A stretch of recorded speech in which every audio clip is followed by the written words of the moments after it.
Hello again and welcome to this mod spotlight for Dynamic Liquid Tanks 2. This mod's by Wings of Life. For any other version of the mod, check my playlist, the button is at the top of the screen now. There'll be timestamps on the left for your convenience, so you can find what you're looking for exactly.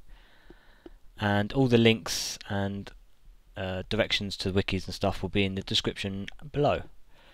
In this video then I'm just going to go through all the changes and recap on some of the features. So let's get cracking. So to get going with this mod, just need to make yourself a tank controller and some tank blocks, and then build your tank any shape or size that you wish.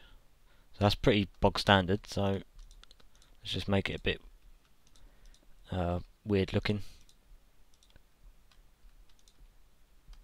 And then once you have your shape and your tank built, just place down the controller, make sure it's connected to the tank, and there you go, you have your tank. And if you see on the tooltip there, it tells you how much storage it can take.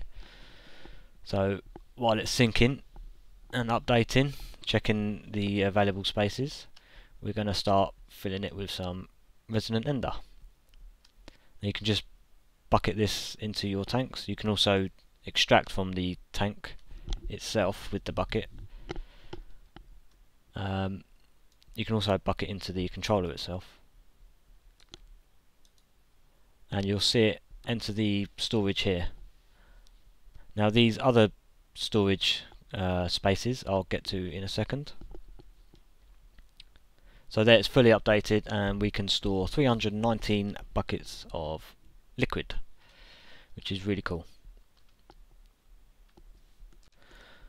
Also note that the controller here does not need to be protruding from the tank. You can actually sit it in flush, if I show you here,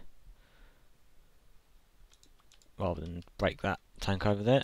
You can sit it in flush like that and it will update as normal.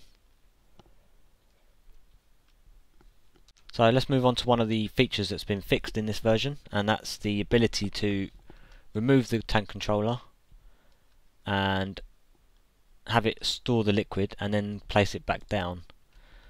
Now this feature is still not fully implemented, and this is just a temporary like crash prevention fix. So the idea is that you can break your controller and pick it up, and if you hover over it, it will tell you to hold shift for the information, and when you do so, it will tell you what's contained within this liquid and where it was originally broken. Now at the moment you can only place it back down where you picked it up, and it will retain its information.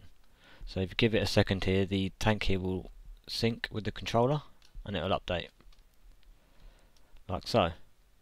In the future, I think Wings is going to have it so that you can pick up this controller and move your storage elsewhere. But for now, this is just a kind of crash prevention, like I said earlier. He's also made it so that if we pick up the controller and place it onto another tank,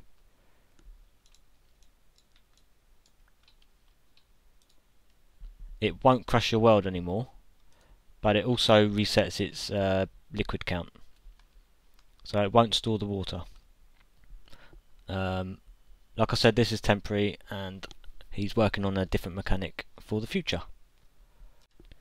So here I'm going to show you some mod interactability. We have Ender.io pipes, thermal expansion pipes, and Buildcraft. If we look at the Buildcraft pipes, you can see that these will only connect to the tank controllers. That's pumping out and receiving, whereas the thermal expansion and Ender.io conduits can come directly off the tanks.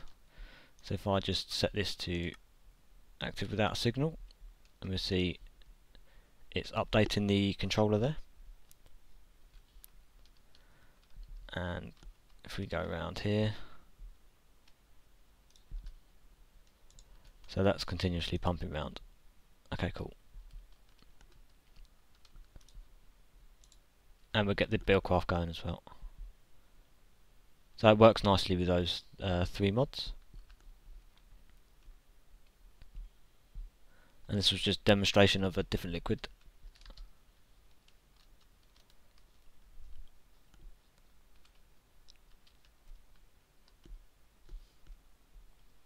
The next feature I'm going to show you is the texture feature. So here we have a tank that's blended into my iron wall here,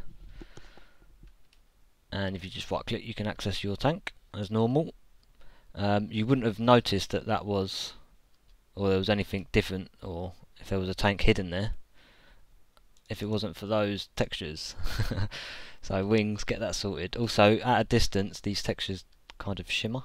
I'm not using Optifine either, so it could be a mod conflict somewhere, but a little bit annoying. In order to paste your textures onto the tank, get the texture of your choice. Let me just, yep, okay. So get your texture and shift left click onto the tank, and it will take that texture. It'll also take it onto the controller. And for some reason these bottom blocks always darken,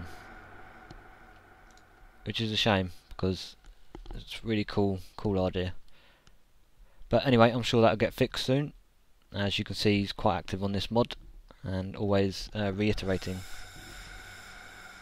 Oh yeah, I better tell you how to get rid. So if you're not happy with the texture, just shift left click with an empty hand and that will remove the texture from the block.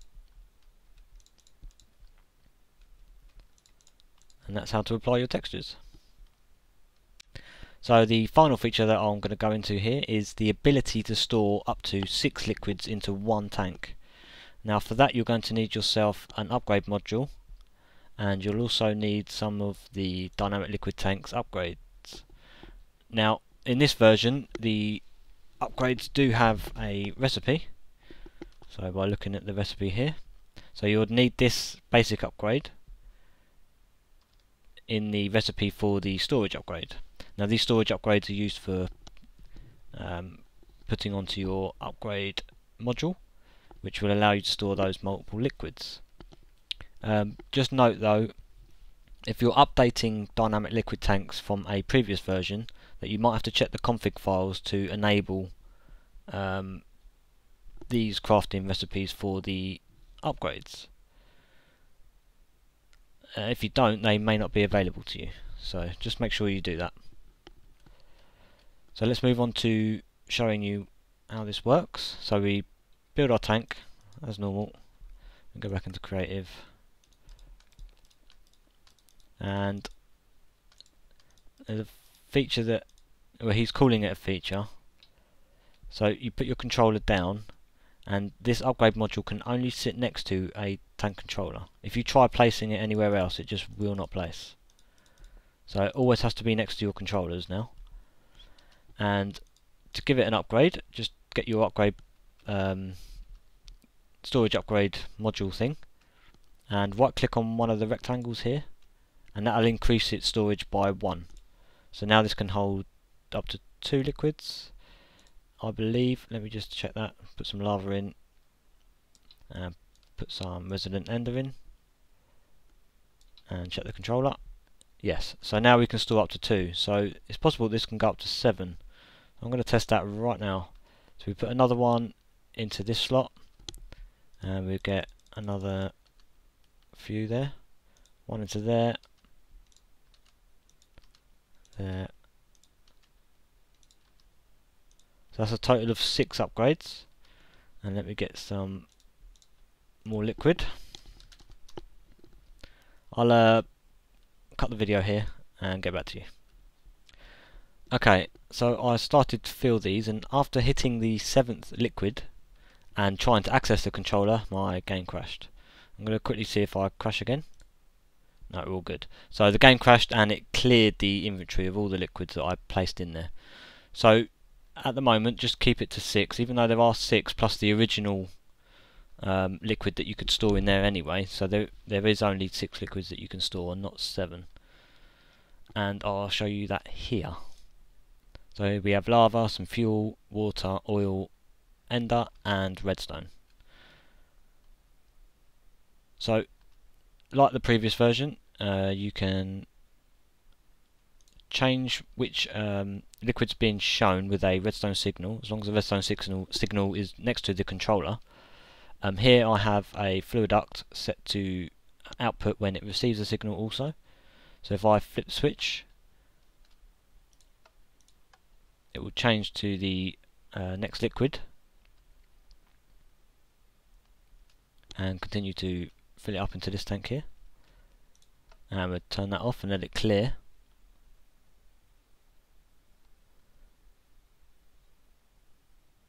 In its own time, thank you, and flip it again for the next liquid, and so on.